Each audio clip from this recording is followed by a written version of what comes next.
Tenemos las visitas aquí en estudios, Luciano. Nos acompaña Lucía Salinas, colega periodista que trabaja en el diario Clarín, de aquí de la ciudad de Río Gallegos, y ahora desempeñando tareas allí en Buenos Aires, porque se hizo público en el día de ayer un documental sobre la tragedia de Río Turbio.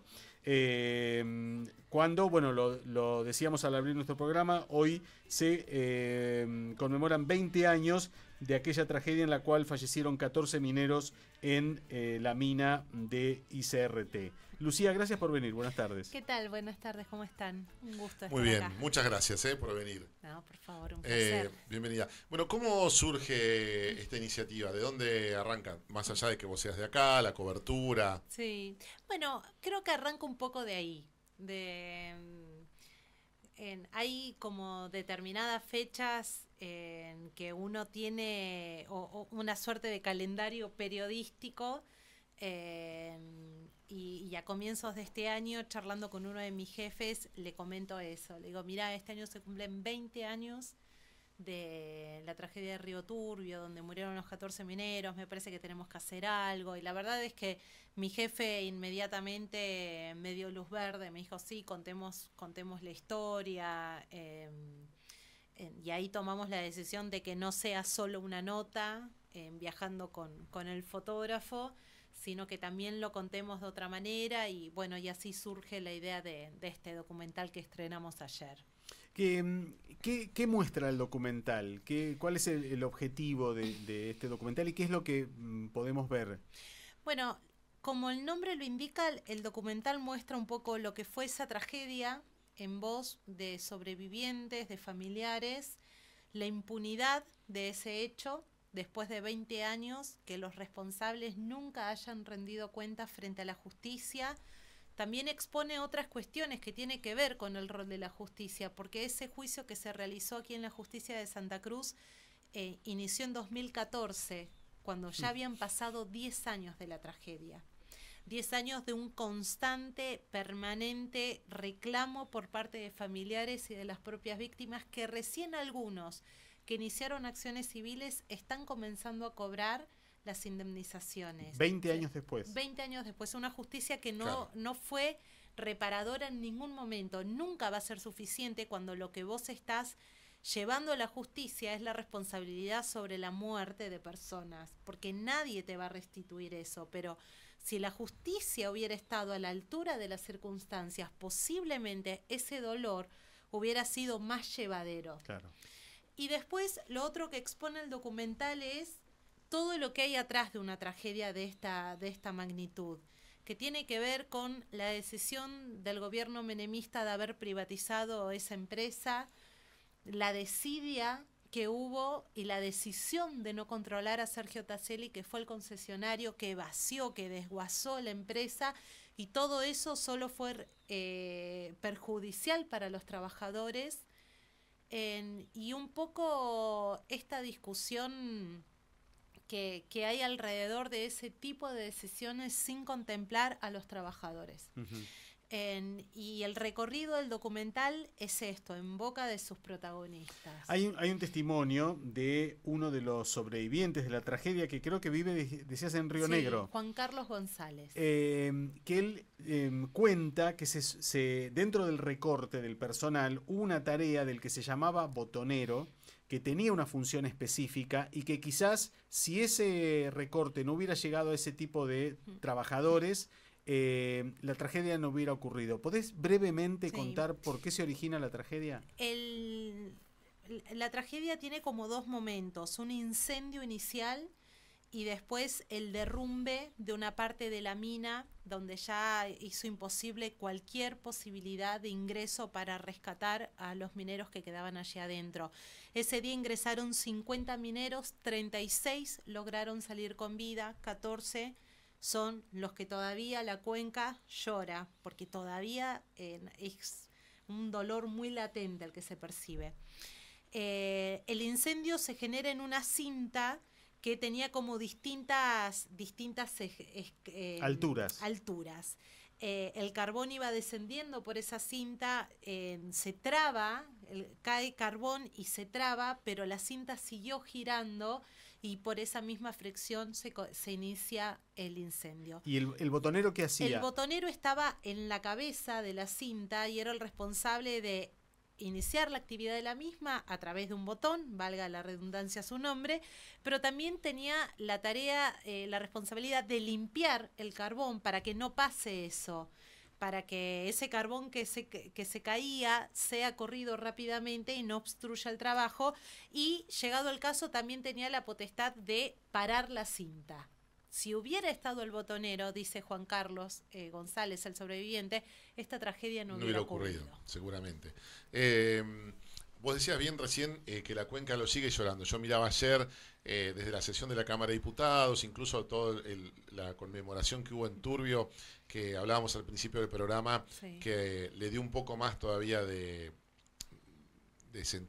sentimiento y todo, que empezó a nevar mientras que se hacían los recordatorios de todos los mineros fallecidos allí en Río Turbio, y es una idea que difícilmente cierra, y encima cuando, no digo que esté cerrando, pero de alguna manera la gente va siguiendo, vuelve nuevamente, y paradójicamente el mismo día del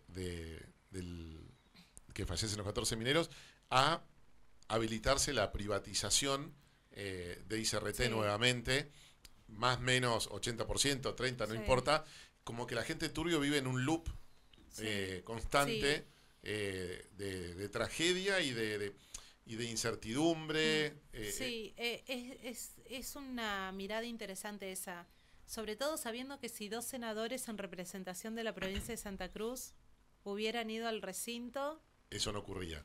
Posiblemente, ¿no? Entonces, ahí la importancia de los diputados y los senadores nacionales en representación de los intereses de una provincia, porque finalmente son la voz de los santacruceños en estos ámbitos, ¿no? Tal cual. Dicho eso, sí es un poco hasta terrible esto, ¿no? Que el día que se están conmemorando los 20 años de esta tragedia, que es una herida que sigue abierta, una justicia que fue extremadamente tardía y por ende no resultó ni generó satisfacción en ninguna de las partes. Si es tarde no es justicia. Si es tarde no es justicia, y encima el fantasma de la privatización nuevamente, como si eso resolviera los problemas. Yo creo que ahí hay 2 miradas. ICRT tiene un problema financiero, es notorio, está en los balances, en los presupuestos. Es una empresa que no ha logrado repuntar en su producción, pero por problemas de administración y de gestión. Cuando a ICRT solo se la mira como una suerte de botín de guerra para discutir solo o hechos de corrupción de una gestión o de la otra. O de caja también, digamos todo. Claro, exactamente. Cuando la política no se ocupa de lo que se tiene que ocupar, que es de gestionar, porque esa empresa, y esos son los cálculos que maneja incluso la actual la intervención, que la empresa puede que no dé ganancias, pero sí puede ser rentable en cuanto a puede cubrir sus propios gastos para dejar de depender del subsidio nacional, que en un 88% se destina solo al pago de salarios. Porque hoy hay tecnología dentro de la mina, porque hay maquinaria acorde al trabajo que deben emprender. Porque la termousina, el contexto internacional. Porque hay una demanda del carbón. Entonces lo que hay que hacer es gestionarlo, gestionar los turnos de los mineros, equipar a los mineros, capacitar a los que están ingresando a la empresa. Y no sé si la privatización es la solución, ¿no? Yo no lo tengo en claro a eso. Lo que digo es que esa empresa es el corazón de 2 pueblos santacruceños, está radicada en la provincia y todas sus decisiones se toman en el ámbito nacional. Digo, esa situación tiene que regularizarse en algún momento. Sumale eso, Lucía, de lo que vos planteás, que difícilmente una empresa, un empresario o un grupo venga a comprar algo que sea deficitario y que no dé ganancia. Entonces, claro, si hay un interesado en comprarla, llama más la atención de decir, che, el tipo no viene a hacer socialismo y regalar plata. Es porque él le encontró la vuelta. Y si se la puede encontrar él, ¿por qué no la podemos encontrar nosotros? Sí, total. Pero además digo, si la actual intervención tiene números sobre la mesa y dice, si nosotros sacamos una X cantidad de toneladas de carbón por mes y los exportamos, ese ingreso que es en dólares puede cubrir los gastos de la empresa. Hay que rever turnos, hay que rever personal, hay que rever un montón de cuestiones, pero que son de operativas, que es de una mirada de gestión. Digo, y en algún momento, la empresa está intervenida desde el año 2002. En algún momento eso tiene que regularizarse. Sí. Estamos ya sobre el cierre. ¿Vos pudiste entrar a la mina? Sí. ¿Desde cuándo entran las mujeres a la mina? Desde el año pasado. ¿Y cómo lo viviste vos entrar ahí? Bueno, fue interesante. Fue interesante, obviamente teníamos mucha expectativa. Fernando de la Orden fue mi compañero de trabajo en esto y fue indispensable para todo. Teníamos como mucha expectativa con Fer porque obviamente él nunca había entrado, yo menos, porque las mujeres solo podíamos ingresar el 4 de diciembre, el día de Santa Bárbara, que es la patrona de los mineros. Y la preparación ya fue interesante porque te hacen con una suerte de un chequeo médico rápido, el equipamiento, te dan todo un kit de seguridad también. Y después, a medida que nos metíamos adentro de la mina, daba un poco de... Se impone el lugar, se impone. Por la oscuridad, por sus dimensiones. Por la historia. Por su historia. Mina 5 tiene más de 80 kilómetros de galería. ¿Hace frío adentro? Hace frío porque tiene ventilación constante, entonces hace frío, es un lugar sin luz natural. ¿Olores? Había no, un poco a humedad, a tierra húmeda, pero después se escucha permanentemente la cinta transportadora porque llegamos hasta el punto, hasta Unión 9, que es donde se produjo el incendio y donde se derrumbó la mina. Llegamos hasta ese lugar que se convirtió en una suerte de santuario para los mineros porque hay una placa allí con el nombre de los 14 mineros que fallecieron. Santa Bárbara está como presente en todos los momentos antes de ingresar a la mina. Es como, tiene mucha autoridad.